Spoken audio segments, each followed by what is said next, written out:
కిరణ్ గారు మనతో పాటు పోసాని కృష్ణమురళి గారి తరఫున వాదనలు వినిపించడానికి సిద్ధమైన అడ్వకేట్ బాలా గారు కూడా జాయిన్ అయ్యారు, స్టూడియోలో ఉన్నారు ప్రస్తుతం. వారి దగ్గరికి వెళ్దాం. బాలా గారు, ఊరంతా ఒక దారి అయితే బాలాగారిది ఒక దారి, అంటే ఉరిపి కట్ట అని నేను అనలేను, మీరు అడ్వకేట్ కాబట్టి. మీరు ఏంటి, what prompted you to take up the case of Posani Krishnamurali garu? తెలియండి, నేను ఇక్కడ ఒకటి ప్యానల్లో ఉన్న అందరికీ గుడ్ మార్నింగ్ అండి.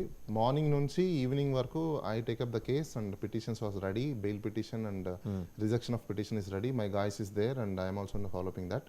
బట్ ఫార్చునేట్లీ ఇంకా సీనియర్ గౌన్ వచ్చిన తర్వాత మేము రెస్పెక్ట్ ఇవ్వాలి బేసిక్గా. ఎందుకంటే ఇప్పుడు పొన్నబోలు సుధాకర్ గారు అనేది సీనియర్ గౌన్, సీనియర్గా ఉంటే nothing but equal to judge కింద మేము కన్సిడరేషన్ చేస్తారు బేసికల్గా. ఇంకా ఆయన వచ్చినప్పుడు నా వాయిస్ సైలెంట్గా ఉంటుంది. సో ఎంటైర్ తర్వాత కేసు అంతా హీల్ టేకప్. ఇప్పుడు ఆయన మార్నింగ్ రిమాండ్కి పంపించారు, అందులోకి నేను వెళ్ళను ఎందుకనేసి. ఎందుకంటే ఇప్పుడు నేను డీల్ చేసిన కేసెస్ ఎంత సేఫ్ గార్డ్ చేసుకుంటున్నానో ఏంటో లేదనేది ఎవ్రీవన్ నోస్. అటు కిరణ్ రాయల్లో ఆ అమ్మాయి విక్టిమ్ ఇష్యూ కావచ్చు, లేకపోతే ఇంకా సో మెనీ కేసెస్. కానీ మార్నింగ్ వరకు బాగానే ఉంది, బట్ దాని తర్వాత ఏం జరిగింది ఏంటనేది నేను పర్సూ చేయలేదు. అంటే మీరు టేకప్ చేసినంత వరకు మీరు వినిపించిన వాదులు ఏంటంటే దాంట్లో మీ జస్టిఫికేషన్ ఎలా ఇచ్చుకోగలరు? నేను టేకప్ చేసినంత వరకు వీ హ్యావ్ సర్టన్ గ్రౌండ్స్, దానికి సంబంధించిన petitions are ready, strategies also ready. ఎందుకంటే ఒకటి తర్వాత ఒకటి మూవ్ చేయాలి, ఇది చేయకపోతే లేకపోతే ఇది బెయిల్ అనేది మేము ఒక ప్లాన్గా ఉన్నాము. బట్ ఫార్చునేట్లీ వాళ్ళ ప్లాన్ ఏముందో మనకు తెలియదు. జస్టిఫికేషన్ అంటే అసలు ఈ కేసులో జనరల్గా నాకు మార్నింగ్ అరౌండ్ 6 o'clock కాల్ వచ్చిందండి. కాల్ వచ్చినప్పుడు ఇలా పోసాని గారిని తీసుకొని వెళ్ళున్నారంట, అది కేసు టేకప్ చేయాలి అంటే సరే అని చెప్పేసి అని అసలు ఏమున్నాయి డాక్యుమెంట్స్ పంపించింది అంటే వాళ్ళ అబ్బాయి దగ్గర నుంచి ఓన్లీ ఒక మెమో మాత్రం వచ్చింది, నోటీస్ ఇంటిమేషన్, అది కూడా అరెస్ట్ చేశామని చెప్పేసి అని వాళ్ళ వైఫ్కి ఇచ్చిన ఇంటిమేషన్. అరెస్ట్ చేసి సెక్షన్స్ చూసాను నేను షాక్ అయ్యాను. అదేంటి నిన్న అంటున్నారు, మరి ఈరోజు డేట్ ఉందేంటి, అసలుకి పోస్ట్ డేట్ వేసి ఇవ్వడం ఏంటి అని చెప్పేసి నేను షాక్ అయ్యా. దెన్ ఐ అండర్స్టాండ్ అసలు ఆ సెక్షన్స్ ఆఫ్ లాలో చూసుకుంటే 311 అనేది ఎలాగో అప్లికబుల్ కాదు. ఎందుకంటే కేరళ హైకోర్టు, మన ఓన్ హైకోర్టు కూడా చెప్పింది. భారత న్యాయసంఘం. సో దాంట్లో అప్లికబుల్ అయ్యే అవసరం లేదు.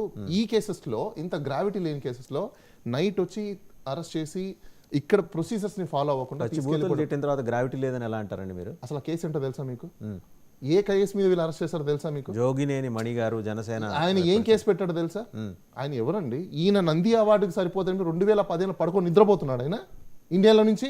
సోషల్ మీడియా అప్పుడు ఆ రోజు వైసీపీ గవర్నమెంట్ ఇచ్చినప్పుడు ఫిర్యాదు చేసినా కూడా పట్టించుకోలేదనేది కదా. ఒక్క నిమిషం 2015లో జరిగిన ఇష్యూ అతని కంప్లైంట్లో రాశాడు. 2015లో గవర్నమెంట్ ఎవరిది? TDP government. ఆ రోజు ఏం చేస్తున్నావు? నిద్రపోతున్నావా? లేకపోతే లండన్కి వెళ్ళావా, దుబాయ్కి వెళ్ళావా, లేకపోతే అమెరికాకి వెళ్ళావా? ఈరోజు ఓపెన్ చేశాడంట కంప్లైంట్లో. చదివితే నాకు మతిపోయింది అసలుకి ఆ కంప్లైంట్. నేను ఈరోజు ఓపెన్ చేశాను, పలు సోషల్ మీడియాలలో ఇవి ట్రోల్ అవుతున్నాయి, జూచ్చాకరంగా ఉన్నాయి వాయిస్. ఆయన కమ్యూనిటీ గురించి, ఈయన సేమ్ కమ్యూనిటీ, ఈయన పెద్దలు, వీళ్ళ కమ్యూనిటీ వాళ్ళు చూసుకుంటారు. ఆయన ఇంకో కమ్యూనిటీ గురించి మాట్లాడలే, ఆయన ఓన్ కమ్యూనిటీ గురించి ఆయన క్రిటిసైజ్ చేసుకున్నాడు. He is a victim. సో ఆయనకు రైట్ ఉంది విక్టిమ్కి. ఆయన ఓన్ కమ్యూనిటీ కాబట్టి 10 మాట్లాడుకుంటాడు, 100 మాట్లాడతాడు. ఆ కమ్యూనిటీ వాళ్ళు వచ్చి ఆ కమ్యూనిటీ వాళ్ళు సెటిల్ చేసుకున్న మ్యాటర్ ఎప్పుడో లాంగ్ బ్యాక్. ఈరోజు ఈయన నిద్ర లేచాడంట కాబట్టి అది జుబుచ్చాకరంగా ఉన్నాయంట, ఆయనకి కమ్యూనిటీస్ క్యాస్ట్కి మధ్యలో గొడవలు పెట్టే విధంగా ఉన్నాయంట. కాబట్టి ఈరోజు ఆయన కంప్లైంట్ ఇస్తాడు. ఇప్పుడు 24వ తేదీ కంప్లైంట్ ఇస్తే 24వ తేదీ ఎఫ్ఐఆర్ అయిపోతుంది, 26వ తేదీ పోలీసు వాళ్ళు ఇక్కడికి వచ్చేస్తారు, 27వ తేదీ అరెస్ట్కి చూపించేసి 26వ తేదీ తీసుకెళ్ళిపోతారు. ఈ కేసులో సోషల్ మీడియాకి సంబంధించిన పోస్ట్ కేసులలో అంత గ్రావిటీ ఉందా? ఒక మనిషిని ఇంకొక స్టేట్ నుంచి రూల్ ఆఫ్ లా పాటించకుండా ఎత్తుకొని వెళ్ళిపోయి అక్కడ ప్రొడ్యూస్ చేసేంత ఉందా నెసెసిటీ? మీకు ఇంకో ఎగ్జాంపుల్ చెప్తాను. కిరణ్ రాయల్కి సంబంధించిన వీడియోలో కొల్లలు బయటకు వచ్చాయి. కంప్లైంట్ ఇచ్చి ఇప్పుడు ఇన్ని రోజులు అవుతుంది. ఏం యాక్షన్ తీసుకున్నారు ఈ పోలీసు వాళ్ళు? ఏం యాక్షన్ తీసుకునింది ఈ స్టేట్? అంటే మీరు ఆర్టికల్ 14 అంటే వైలేషన్ చేస్తారు. ఒకరికి ఒకలాగా రూల్ ఆఫ్ లా అప్లై చేస్తారు, ఇంకోరికి ఇంకోలా రూల్ ఆఫ్ లా అప్లై చేస్తారు. ఒక అమ్మాయికి నష్టం జరిగింది బాబు, ఒక అమ్మాయికి మోసం జరిగింది బాబు, ఒక అమ్మాయికి ఇన్ఫ్లుయెన్స్ చేసి ఇక్కడ డైరెక్ట్గా అతని పొలిటికల్ ఇన్ఫ్లుయెన్స్ చేసిన తర్వాతనే ఆమె ఇన్ఫ్లుయెన్స్ అయ్యిందని చెప్పి మొత్తుకుంటుంటే కూడా నేను అక్కడికి వస్తున్నా. నేను ఎగ్జాంపుల్స్ మీకు సెట్ చేస్తున్నాను మీకు అంతే. బాధితుల్ని పట్టించుకొని పక్కన పెట్టేసి ఈరోజు పొలిటికల్ వెండేటా కింద వీళ్ళు తీసుకొని ఆల్ ఆఫ్ సడన్గా ఒక వ్యక్తి నిద్ర లేచొస్తాడు, వేకప్ అయిపోతాడు. అతని మనోభావాలు, అసలు నేను చాలా సార్లు చెప్పాను, మనోభావాలు దెబ్బతినాలంటే ముందు దెబ్బతిన్నాయని మీరు చెప్పినా white paper complaint is not sufficient for the establishment of prima facie.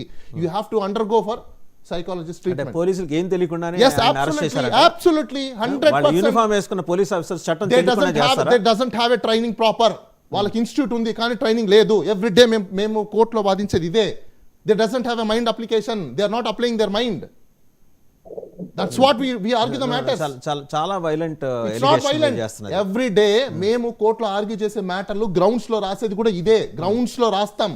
So మీరేమంటారు? Police officer not applied their mind. అంటే ఇది నిలబడే కేసా? నిలబడడానికి అబ్సల్యూట్లీ ట్రయల్ ఇది అసలు నిలబడని కేసు. 100కి 100%. ఇవన్నీ తెలిసే ఎస్పీ ఆధ్వర్యంలో 9 గంటలు ఆయన విచారిస్తారంటే అసలు మాకు అర్థం కాని విషయం ఇంకోటి ఏంటంటే నేను అదే చెప్తున్నాను మీకు. నేను ఆ గ్రౌండ్ లో ఉండి ఉంటే థింగ్స్ ఆర్ వెరీ డిఫరెంట్. ఎందుకంటే ఒక్కొక్కరి ఆర్టికులేషన్ ఒక్కొక్కరి ప్రెజెంటేషన్ డిఫరెంట్ గా ఉంటుంది. ఇప్పుడు ఆయన ఏం ప్రెజెంటేషన్ చేశారు, ఏం ఆర్టికులేషన్ చేశారు, దాని మీద వాళ్ళు ఇచ్చిన రిమాండ్ రిపోర్ట్ లో ఏం పర్సూ చేసి ఏమేం సెక్షన్స్ మీద ఆ పాత కేసులు ఎవరు చెప్తున్నారు. పాత కేసులకి వీటికి జనరల్ గా వేస్తూ ఉంటారు కేసులు. But dual jeopardy I believe you have gone through the FIR కదా? Yes, I gone through FIR. FIR లో పెట్టిన సెక్షన్స్ అన్ని మీరు చదివారు కదా? అబ్సల్యూట్ గా అండి. మీ నాలెడ్జ్ లో ఉన్నాయి కదా? అవి ఏవి కూడా పెద్ద సెక్షన్స్ కాదు, అన్ని బిలో సెక్షన్సే. నాన్ అవైలబుల్ అన్నారు సార్. 111 అప్లై కాదు సార్, నేను అదే అంటున్నా. మన ఏపీ అప్లై కాదనేది మీ వాదన. బట్ వాళ్ళ వర్షన్ ఏంటంటే అది అప్లై ఆల్రెడీ కోర్టులో జడ్జి కూడా చెప్పారు. ఈ రోజు మీకు రిమాండ్ ఆర్డర్ ఏదైతే ఇచ్చారో ఆ రిమాండ్ ఆర్డర్ ఆయన కూడా రాశారు. I have that. రైట్. మీరు అది చెక్ చేస్తూ ఉండండి. లోపల ఊట్ల సురేంద్ర నాయుడు గారి దగ్గరికి వెళ్దాం. సురేంద్ర నాయుడు గారు, సో చూశారు కదా, నిలబడటానికి అవకాశం లేని కేసులు పెట్టి ఎందుకండి అంత బలహీనంగా ఉన్నారు పోలీసులు? ఆయన తప్పించే ప్రయత్నం ఏమైనా జరుగుతుందా? ముందుగా ప్యానల్ లో ఉన్నటువంటి పెద్దలకు, అదే విధంగా 99 వీక్షిస్తున్న ప్రేక్షకులందరికీ కూడా నమస్కారాలు తెలియజేసుకుంటూ